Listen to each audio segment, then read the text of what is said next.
Here is tip number 4 for adults exercising with scoliosis. Have a movement assessment. A movement assessment will help you detect faulty movement patterns that could exacerbate your scoliosis curves, a first step in creating movement awareness. A movement assessment is done under the supervision of a healthcare or movement professional and assesses efficiency or quality of movement. The assessment may simply include observing activities you do every day, like getting out of a chair, reaching, walking, stepping. In observing an activity like an arm raise, we are looking to see how it affects the overall scoliosis curve pattern and compression of the concave side. A movement assessment can also be used to assess fitness and risk of injury. The Functional Movement Screening, FMS, was developed to help screen individuals for injuries and underlying health conditions contributing to faulty movements. The FMS was used in a study to assess older active adults and found a high rate of asymmetries in strength and flexibility, which are linked to increased injury rates in younger athletes.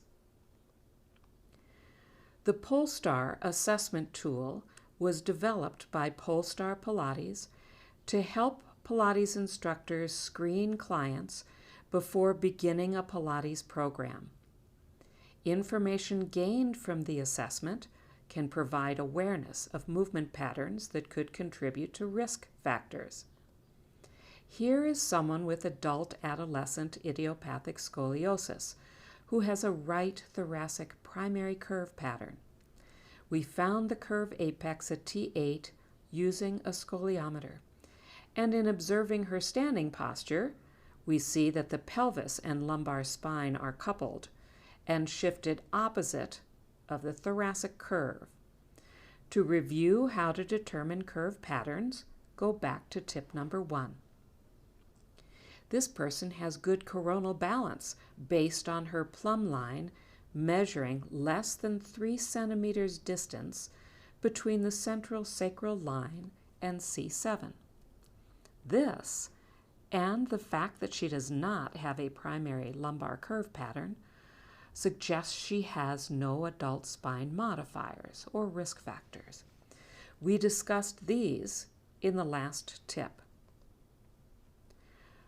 When she performs a side plank, she maintains coronal balance on her right side, but loses coronal balance on her left.